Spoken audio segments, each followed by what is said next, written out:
Hello student, welcome to the our class. હું છું તમારો મેન્ટોર શિક્ષક હિમાંશુ સરદારા સર. વિદ્યાર્થી મિત્રો, લાસ્ટ લેક્ચરમાં આપણે પ્રકાશ ક્રિયાશીલતા અને તેની કિરાલિટી વિશે વાત કરીએ. આજે ધારણ, વ્યુત્ક્રમણ અને સમીકરણની પણ વાત ફરી એકવાર કરીશું. તો આ ટોપિકને કન્ટિન્યુ કરતા આજનો દિવસ એટલે કે ધારણથી સ્ટાર્ટ કરીએ.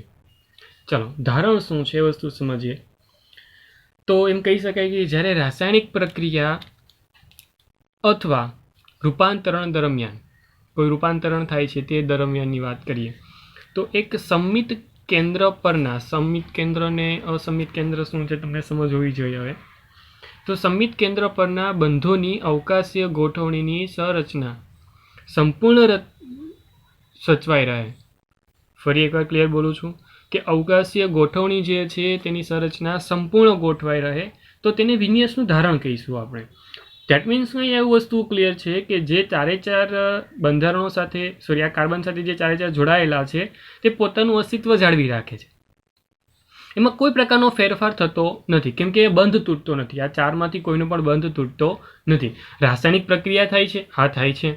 નિપજ બને છે, હા યોગ્ય નિપજ બને છે. પરંતુ અહીંયા કોઈ પ્રકારના ચારે ચાર વિસ્થાપકો બદલાતા નથી. ધેટ મીન્સ તેનો બંધ તૂટતો નથી. એટલે અવકાશીય કેન્દ્રની આસપાસ જોડાયેલા સમૂહનો જે વિન્યાસ છે તેનો તે જ રહે છે. જો આ બે સમતલની 12 તરફના ભાગમાં છે, આ સમતલની પાછળનું છે ને આ સમતલ પરનું છે. એઝ ઇટ ઇઝ એમ એવું છે. બદલાયું શું તો કે ફક્ત ને ફક્ત રિએક્શન જોતા મેં રિએક્શન લખી છે 2 મિથાઇલ બ્યુટેન 1 ઓલની HCl સાથેની થોડીક ગરમી આપવાની સાથેની પ્રક્રિયા છે. ગરમી આપશો એટલે પ્રક્રિયા આગળ વધે છે અને નોંધનીય બાબત છે કે તમારી નિપજ તરીકે તમને 1 ક્લોરો 2 મિથાઇલ બ્યુટેન મળે છે. ધેટ મીન્સ કે Cl અને OH પોતપોતાના સ્થાન બદલે છે, વિસ્થાપન થાય છે એકબીજાની સાપેક્ષમાં અને નિપજમાં તમને યોગ્ય રીતે ચોક્કસ નિપજ બને છે અને H2O છૂટું પડે છે. પરંતુ નિપજના ભાગે તમે જ્યારે વિચારો છો તો વિચારવાની સાથે સાથે એ પણ વસ્તુ ક્લિયર રાખવાનું છે કે તમારી સાપેક્ષ જે તૈયાર થયેલી નિપજ છે તેના જે ચિહ્ન છે, પ્રકાશીય ભ્રમણનું ચિહ્ન છે તે જો બદલાઈ જાય છે, આ માઇનસ હતું તો આ પ્લસ થઈ જાય છે. તો વિદ્યાર્થી મિત્રો, આ વસ્તુ ખાસ તમારે યાદ રાખવાની છે કે જ્યારે પણ પ્રક્રિયા સિમ્પલ થાય છે, જ્યારે પણ ધારણની વસ્તુ સમજીએ છીએ તો વસ્તુ અહીંયા ક્લિયર છે કે જે પ્રકાશીય ભ્રમણના ચિહ્નો છે તે બદલાઈ જવાના છે. આમ થવા પાછળનું કારણ શું છે તો કે આમ થવા પાછળનું કારણ એક જ નાની બાબત છે, તો એ છે અસંમિત કેન્દ્ર પરના સમાન વિન્યાસ ધરાવતા આ જુદા જુદા સંયોજનો જુદી જુદી પ્રકાશીય ભ્રમણ દર્શાવતું હોય. આ જે સંયોજનો છે તે બધાનું જુદું જુદું પ્રકાશીય ભ્રમણ હોય, જે પૈકીનું દક્ષિણ ભ્રમણ પ્લસ અને બીજું વામ ભ્રમણ માઇનસ હોઈ શકે છે. એના કારણે જ કદાચ આ ચિહ્ન બદલાવાની પ્રકૃતિ આપે છે. ઇન શોર્ટ એમ કહી શકાય ધારણ એટલે શું તો કે ધારણ એટલે કાર્બનની કાર્બનની જે સંયોજકતા છે 4 તેની અનુલક્ષીને જે 4 જોડાણના સમૂહ છે એ પોતાના સ્થાન બદલતા નથી, અવકાશીય ગોઠવણી પણ બદલતા નથી, પરંતુ આખા સંયોજનનું જે પણ પ્રકાશીય ભ્રમણ છે એ પ્લસ હોય તો તે માઇનસ થઈ જશે અને માઇનસ હોય તો પ્લસ થઈ જશે. એટલે આખું ભ્રમણ બદલાય છે, પ્રકાશીય ભ્રમણ બદલાય છે. કોઈ પણ મોલેક્યુલ્સની અવકાશીય ગોઠવણી બદલાતી નથી. તો એને શું બોલીશું? ધારણ બોલીશું, વિન્યાસનું ધારણ. ક્લિયર? ચાલો, તો આઈ વિશ કે તમને વિન્યાસનું ધારણ શું છે એ સમજ પડી ગઈ હશે. નવ આગળ તરફ વધીએ. વ્યુત્ક્રમણ, ધારણ, રેશમીકરણ એક સાથે આ ત્રણને ઇન્વોલ્વ કરીએ છીએ. હવે ખાસ કાળજીપૂર્વક સમજજો. તમારી સાપેક્ષ રજૂ કરેલી બાબત એકદમ ક્લિયર છે કે તમારી સાપેક્ષ આ 3 વસ્તુ એક સાથે મેં તમને દર્શાવ્યું છે. તમારી પાસે એક સ્ટ્રક્ચર છે કે જે સામાન્ય C2H5 CH3 લાઈક આવી રીતે હું દર્શાવી શકું. CH અહીંયા X જોડાયેલો છે, CH3. આ સિમ્પલ ફોર્મમાં મેં લખ્યું છે, સમજવા પૂરતું. ક્લિયર? નામકરણ તમે જાતે આપી શકો છો કેમ કે જે X રાખ્યો છે તે સામાન્ય ફોર્મની અંદર X એટલે કોઈ પણ હેલોજન અથવા તો એવો સમૂહ કે જે વિસ્થાપન પામવાનો છે તો તે દૂર થવાનો છે. ક્યારે? જ્યારે હું વાયની હાજરી આપું ત્યારે. એટલે વાયની હાજરીમાં હું પ્રક્રિયા કરું છું તો મને કુલ 3 ધારણા મુજબની અહીંયા નિપજ બની શકે છે. નંબર 1, પેલી ધારણા એવી હોઈ શકે છે કે તે એ ફોર્મ બને, બીજી ધારણા એમ છે કે તે બી ફોર્મ બને, અથવા ત્રીજી ધારણા મારી એવી છે કે જે એ અને બી બંનેના સમાન માત્રામાં મિશ્રણ મળે, 50% 50%નું મિશ્રણ મળે મતલબમાં. હા, એ શું છે? જ્યારે તમને નિપજ એ બને છે, નિપજ તમે ઉપર જોતા જજો, કદાચ તમને એક્સના સ્થાને વાય દેખાય છે. ફરી એકવાર એક્સના સ્થાને વાય દેખાય છે, એક્સના સ્થાને વાય દેખાય છે, બાકીની બધી જ પ્રકૃતિ તેમની તેમ છે. અહીંયા એક સિમ્પલ વસ્તુ છે કે જે પણ બંધો છે તેના તે જ ફોર્મની અંદર છે, અવકાશીય દ્રષ્ટિકોણથી બદલાયું છે જ નહીં. તો આને શું કહેવામાં આવે છે? તો આને કહેવામાં આવે છે વિન્યાસનું ધારણ. શું કહેવામાં આવે છે? વિન્યાસનું ધારણ. ક્લિયર? આ 20 કે વસ્તુ તમને સમજાય? એટલે પહેલું જે સ્ટ્રક્ચર છે એ વિન્યાસના ધારણની પ્રકૃતિને ધ્યાનમાં લઈને તમે સરળતાથી વિચારી શકો છો. ક્લિયર? એટલે સંયોજન એ નો પ્રક્રમ વિન્યાસનું ધારણ દર્શાવે છે. અહીંયા નોંધનીય બાબત ફરી એકવાર બોલું છું કે વિન્યાસનું ધારણ જે છે તેને વિન્યાસનું ભ્રમણ થયેલું છે એમ પણ બોલાય છે. વિન્યાસનું ભ્રમણ શું કહેવામાં આવે છે? વિન્યાસનું ભ્રમણ. એટલે એ શબ્દ પણ સાથે લખું છું, વિન્યાસનું ભ્રમણ થયેલું છે એમ કહેવાય છે. ક્લિયર? જ્યારે તમે સ્ટ્રક્ચર નંબર બી ની વાત કરો છો, સ્ટ્રક્ચર નંબર બી કે આ રીતે દર્શાવું છું, અહીંયા છે સ્ટ્રક્ચર નંબર બી, સંયોજન જોઈ શકો છો. જે એક્સ હતો ને તેનાથી વિપરીત રીતે વાય જોડાય છે. મતલબમાં છત્રી કાગડો થયો હોય તે રીતે આ 3 જોડાયેલા હતા. કાગડો થાય એટલે સ્વાભાવિક છે કે આ તરફ આવી જાય અને 3 આ તરફ આવી ગયા.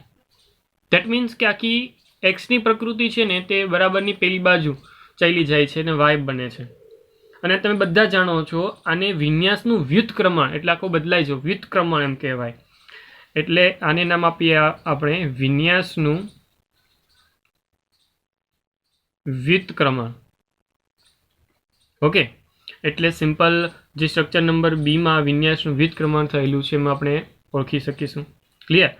અને જ્યારે પણ તમને સ્ટ્રક્ચર નંબર સીની વાત કરવામાં આવે છે, ધેટ મીન્સ કે એ અને બીના 50% 50%નું મિશ્રણની વાત કરવામાં આવે તો આપણે તેને શું બોલીએ છીએ વિદ્યાર્થી મિત્રો? તો આપણે તેને વિદ્યાર્થી મિત્રો બોલીએ છીએ રેસિમિક કરણ અથવા તો રેસિમિક મિશ્રણ. હવે આ નિપજના પ્રમાણે વિચારવા જઈએ તો તમે લાસ્ટ લેક્ચરમાં જ વાત કરી તે મુજબ આ પ્રકાશ અક્રિયાશીલ છે. કારણ શું છે? એક સમઘટક પ્રકાશનું ભ્રમણ દર્શાવે છે યોગ્ય રીતે, તો બીજો ઘટક તેનાથી વિરુદ્ધ દિશાનો હશે. એક પ્લસ છે તો એક માઇનસ છે કે જેને કારણે એકબીજાની અસર નાબૂદ કરે છે. એના કારણે આ જે એબી જે હશે એ સામાન્ય રીતે પ્રકાશ ક્રિયાશીલતા ધરાવતું નથી. ઓકે, કેમ કે પ્લસ ઓર માઇનસ ભેગું થયું છે એટલા માટે. એટલે આ રીતે તમે સરળતાથી વિચારી શકો છો અવકાશીય દ્રષ્ટિકોણને ધ્યાનમાં લઈને વ્યુત્ક્રમણ, ધારણ અને રેશમીકરણ એક સાથે. વિદ્યાર્થી મિત્રો, આ જે વસ્તુ ભણ્યા ને તે કંઈ અલગ નથી. આપણે જે વસ્તુ યોગ્ય રીતે SN1 અને SN2 નો કોન્સેપ્ટ સમજ્યા ને તેને અનુલક્ષીને જ છે. એટલે હું SN1 અને SN2 ની જે ક્રિયાવિધિ હતી ને તેને હું ઇન્વોલ્વ કરું છું. ઇન્વોલ્વ કરવા પાછળનું મારું એક જ રીઝન છે કે તમારી પાસે જે પણ પ્રક્રિયા થવાની છે એ SN1 હોય કે SN2 હોય એ સરળતાથી ધારણ, વ્યુત્ક્રમણ, રેશમીકરણ, પ્રકાશ ક્રિયાશીલતા બધી જ પ્રકૃતિમાંથી ઇન્વોલ્વ થઈને મળતી પ્રકૃતિ છે. તો એટલા માટે આ વસ્તુને ફરી એકવાર તમારી સાપેક્ષ રજૂ કરું છું. ખાસ કાળજીપૂર્વક જોતા જાઓ. નંબર 1 પહેલાં હું તૈયાર કરું છું SN2 ક્રિયાવિધિ. SN2 ક્રિયાવિધિ હોય એટલે ફરી એકવાર તે વસ્તુને વાગોળી દો કે જે વસ્તુ SN1 અને SN2માં આપણે સમજ્યા હતા. SN2 છે એટલે સ્વાભાવિક છે કે પહેલાં તો એમ જ લખી દઈશ કે વિન્યાસનું વ્યુત્ક્રમણ થશે. કેમ કે આપણે લાસ્ટ લેક્ચર આપણે વાત કરી હતી જ્યારે SN2 ને ભણતા હતા ત્યારે સમજ્યા હતા વિન્યાસનું વ્યુત્ક્રમણ અહીંયા થાય છે. માઇનસનું પ્લસ થઈ ગયું છે, દેખાય છે. છત્રી કાગડો થયો છે, દેખાય છે. જે નોર્મલી બીઆર પોતાના OH સાથે જોડાય છે, થાય શું તો કે OHની હાજરી હોય એટલે સ્વાભાવિક છે કે આ OH અહીંયાથી એન્ટર થશે. અહીંયાથી એન્ટર થાય એટલે તમે બધા જાણો છો તે મુજબ આ 3 બરાબરની પેલી બાજુ ચાલ્યા જવાની છે, એટલે છેદરી કાગડો થવાની પ્રકૃતિ અહીંયા તૈયાર થાય છે. ફરી એકવાર SN2ની પ્રકૃતિ છે ને, SN2ની પ્રકૃતિ જે જગ્યા પર પ્રક્રિયક જે દૂર થવાનો છે તે સામાન્ય રીતે દૂર થનાર હોય તેનાથી વિરુદ્ધ દિશામાંથી એન્ટર થાય તો તેને SN2ની ક્રિયાવિધિ આપણે બોલીએ છીએ. ઓકે, તો એ મુજબ તે એન્ટર થશે, તેના કારણે આખો વિન્યાસ ચેન્જ થાય છે. માઇનસ હતો તો એ પ્લસ થઈ ગયો. ક્લિયર? આઈ વિશ કે તમને બધી વસ્તુ સમજાયેલી જ છે કે જેને કારણે હું જે વસ્તુ બોલું છું તમે સરળતાથી એક્સેપ્ટ કરી શકો છો. એક્ઝામ્પલ 2 બ્રોમો ઓક્ટેનનું છે, તેમાંથી ઓક્ટેન 2 ઓલ બને છે. વસ્તુ સહેલી છે. હવે જ્યારે SN1ની વાત કરવા જાઉં ને ત્યારે શું થાય તો કે તેમાં મધ્યસ્થી બનતો હતો અને મધ્યસ્થી તરીકે બને છે કાર્બોકેટાયન. અને આ કાર્બોકેટાયન જે બને છે તેની સ્થાયીતા પર આ SN1ની ક્રિયાવિધિ જવાબદાર હોય. જેટલો વધુ સ્થાયી કાર્બોકેટાયન તેટલી સરળતાથી રિએક્શન થતી હોય તેવું આપણે સ્વીકારેલું છે. એટલે આપણે હંમેશા જેમાં તૃતીયક કે જેમાં સામાન્ય રીતે અવકાશી દ્રષ્ટિકોણ મુજબ જોવા જઈએ તો અડચણ વધુ છે, સ્થાયીતા વધુ છે. એટલે આપણે ક્રમને પણ યોગ્ય રીતે યાદ કરી લઈએ તો પ્રાથમિક, દ્વિતીયક અને તૃતીયક પ્રમાણ વિચારવા જઈએ તો SN2 વાળી જે રિએક્શન છે તે સામાન્ય પ્રાથમિકમાં સરળતાથી થશે, પરંતુ SN1 વાળી રિએક્શન જે છે એ સામાન્ય તૃતીયકમાં સરળતાથી થશે. ઓકે, એટલે આ વસ્તુ આપણે આવી રીતે સ્ટાર્ટ પણ કરેલી છે, આ વસ્તુ પણ સમજેલી છે. પરંતુ જ્યારે કાર્બોકેટાયન બનતો હોય ત્યારે કાર્બનની જે પ્રકૃતિ છે સામાન્ય sp2 પ્રકારનો સંકૃત કાર્બન હોય તે જગ્યા પર એક સમતલીય રચના તૈયાર થતી હોય. કેવી રચના તૈયાર થતી હોય? સમતલીય રચના તૈયાર થતી હોય. આ સમતલીય રચના તૈયાર થાય છે. હવે બે વસ્તુ પોસિબલ છે જે આપણે લાસ્ટ લેક્ચરમાં પણ સમજ્યા હતા કે જે ચોથી કક્ષક ખાલી થઈ છે કે જેમાં ચોક્કસ OH જે તમારો અટેકિંગ ગ્રુપ છે અથવા એમ કહી શકાય કે કેન્દ્રાનુરાગી પ્રક્રિયક છે તે એન્ટર થઈ શકે છે. એટલે ફલક ઉપર તરફથી પણ હોઈ શકે, નીચે તરફથી પણ એન્ટર થતો હોઈ શકે. જે જગ્યાથી એન્ટર થશે તે મુજબની તમને નિપજ બને. સપોઝ કે તે ઉપર તરફથી અટેક કરે છે તો એ OHની હાજરીને કારણે પ્લસ બ્યુટેન 2 ઓલ મળે છે. અને જો તે સપોઝ કે નીચેથી એન્ટર થાય છે તો સ્વાભાવિક છે કે ભ્રમણ બદલાઈ ગયું હશે, બાકી નિપજ તો તેની તે જ મળવાની છે. એટલે સ્વાભાવિક દૃષ્ટિકોણ મુજબ અહીંયા માઇનસ બ્યુટેન 2 ઓલ મળે છે. ધેટ મીન્સ કે અહીં નિપજમાં તમને બંને મળે છે. અને એટલા માટે જ અહીંયા જ્યારે હું બ્યુટેન 2 ઓલને લખવા જઈશ, બ્યુટેન 2 ઓલ લખીશ તો તેની આગળ હું પ્લસ ઓર માઇનસ લખીશ. પ્લસ ઓર માઇનસ લખવા પાછળનું કારણ શું છે? હું સરળતાથી દર્શાવી શકીશ કે અહીંયા જે પ્લસ ઓર માઇનસ છે એના પાછળનું કારણ છે કે બંનેનું રેસેમિક મિશ્રણ મળ્યું છે એમ કહીશું અહીંયા. ક્લિયર? અને પ્રકાશ ક્રિયાશીલ 2 બ્રોમો બ્યુટેન, ફરી એકવાર બોલું છું, પ્રકાશ ક્રિયાશીલ 2 બ્રોમો બ્યુટેનનું ઝેડ વિભાજન થઈને, મતલબમાં OHની હાજરી હતી ને એટલે ઝેડ વિભાજન થઈને સરળતાથી તમને બ્યુટેન 2 ઓલ મળ્યું છે એમ કહી શકાય. ક્લિયર? હવે આમાં ધારણ વ્યુત્ક્રમણ જ્યારે સમજવા જઈએ તો એમાં ફરી એકવાર એ જ વસ્તુ કહીશ કે જો આમાં વિન્યાસ બદલાયો એટલે વિન્યાસનું વ્યુત્ક્રમણ કહીએ છીએ. ઓકે, અહીંયા બંને ક્રિયા થાય છે. વિન્યાસનું વ્યુત્ક્રમણ પણ થાય છે અને વિન્યાસનું ધારણ પણ થાય છે. જો આ બંને નિપજ જોવા જાઓ તો શું થાય છે? વિન્યાસનું ધારણ થાય છે. પરંતુ આ બંનેને જોવા જાઓ તો વિન્યાસનું વ્યુત્ક્રમણ થાય છે. ધેટ મીન્સ કે અહીંયા રેસેમિક મિશ્રણ મળ્યું છે. કેમ કે ધારણ અને વ્યુત્ક્રમણ બંને સમાન માત્રામાં થઈને જ્યારે નિપજ બને ત્યારે રેસેમિક મિશ્રણ તૈયાર થાય અને બ્યુટેન 2 ઓલ રેસેમિક મિશ્રણ છે. તો વિદ્યાર્થી મિત્રો, આ બધી વસ્તુ એકદમ સહેલી અને સરળતાથી તમને સમજાય તેવી હતી અને મેં તમને સરળતાથી સમજાય એ રીતે તમારી સાપેક્ષ રજૂ કરી. હવે કોઈ વખતે તમને સવાલોમાં બહુ બધા સવાલો પૂછવામાં આવે અલગ અલગ સ્ટ્રક્ચરો ધ્યાનમાં દઈને, જેમ કે કોઈ એક સ્ટ્રક્ચર તમારી સાપેક્ષ મૂકું છું અને તે સ્ટ્રક્ચરને ધ્યાનમાં લઈને તમારે મને કહેવાનું થશે કે કિરાલ કાર્બન છે કે નહીં, અથવા કહી શકાય કિરાલ અણુ છે કે નહીં. તમારી સાથે સ્ટ્રક્ચર રજૂ કરું તો સ્ટ્રક્ચર કંઈક આ રીતે રજૂ કરું છું. સમજજો ખાસ કાળજીપૂર્વક, અને સ્ટ્રક્ચરને પહેલાં સમજજો અને સ્ટ્રક્ચર કઈ રીતે છે એ વસ્તુને ધ્યાનમાં લેવું. સ્ટ્રક્ચરની અંદર અહીંયા H, અહીંયા OH, CH3 and then finally કંઈક આવું સ્ટ્રક્ચર તમને બનાવીને આપ્યું છે. હવે મારો સવાલ એ જ છે કે કિરાલ કાર્બન અહીંયા છે કે નહીં. કિરાલ કાર્બન એટલે શું? કે જેની ચારે ચાર સંયોજકતા જુદી જુદી હોય તેને આપણે કિરાલ કાર્બન તરીકે ઓળખીએ છીએ. તો સ્વાભાવિક છે કે અહીંયા 1, 2, 3, 4 અને 5 કાર્બન છે. આ 5 કાર્બનમાંથી જેની સંયોજકતા અલગ અલગ હોય, ચારે ચાર સંયોજકતા અલગ હોય તેવા કેટલા કાર્બન છે? ફક્ત એક જ, અને છે આ. તો આ જે કાર્બન છે ને તેને કિરાલ કાર્બન કહીશું. એટલે કિરાલ કાર્બન જ્યારે હોય ત્યારે જ પ્રકાશ ક્રિયાશીલતા મળે, અને જે આ સ્ટ્રક્ચર તૈયાર થયું છે જેને કિરાલ કાર્બન છે એટલા માટે તેને એક ડી અને એલ એમ બે પ્રકારના પ્રકાશીય સમઘટકો મળે. ક્લિયર? પ્રકાશીય સમઘટકો ડી અને એલ મળે. હું બીજું એક સ્ટ્રક્ચર તમારી સાપેક્ષ રજૂ કરું છું, જેના પર કરતાં પણ સિમ્પલ ફોર્મની અંદર લખી શકું તેવું છે. CH3, CH2, CH2, CH2, Br. હવે આ સ્ટ્રક્ચરની અંદર કિરાલ કાર્બન છે. જુઓ તો કુલ કાર્બનની સંખ્યા તો 4 આપી છે, પરંતુ કોઈ કાર્બન એવો નથી કે જેની સંયોજકતા ચારે ચાર અલગ હોય. મતલબમાં આ અકિરાલ અણુ છે. અકિરાલ અણુ શું કામ? તો કે ચારે ચાર કાર્બન એવા છે કે જેની પાસે તેની સંયોજકતા ચારે ચાર અલગ ન હોય તેવી પ્રકૃતિ છે.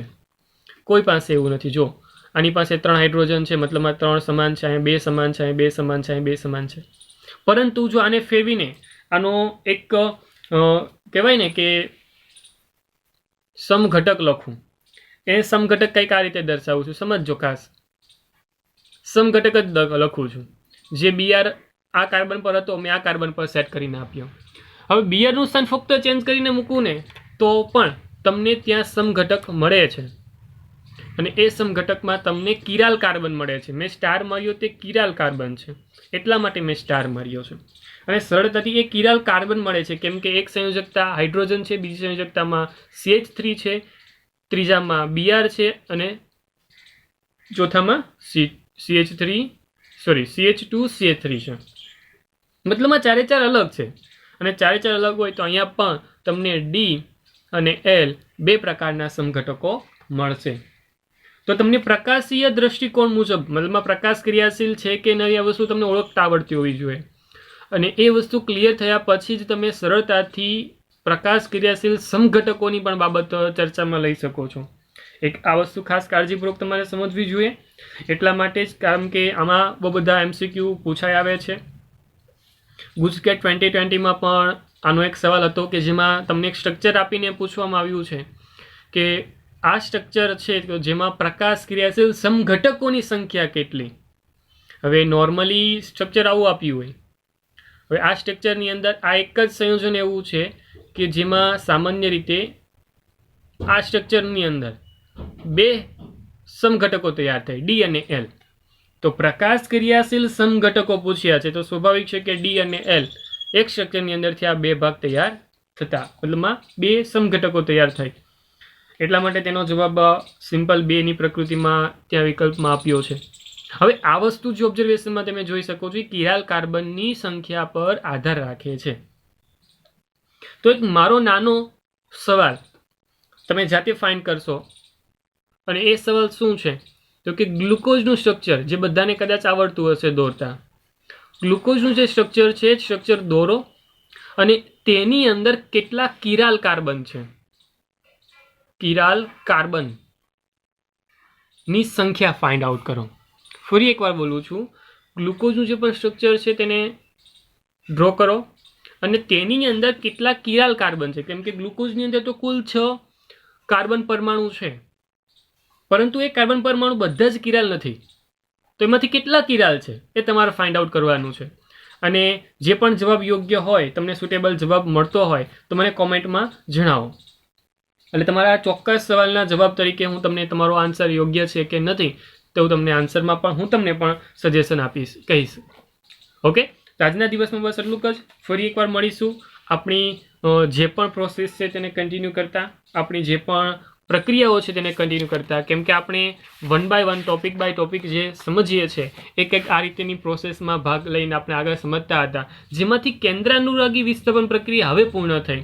કેમ કે કેન્દ્રાનુરાગી વિસ્થાપન પ્રક્રિયામાં અલગ અલગ આપણે 3 બાબતોને જોઈએ, SN1, SN2 અને અવકાશીય દ્રષ્ટિકોણ.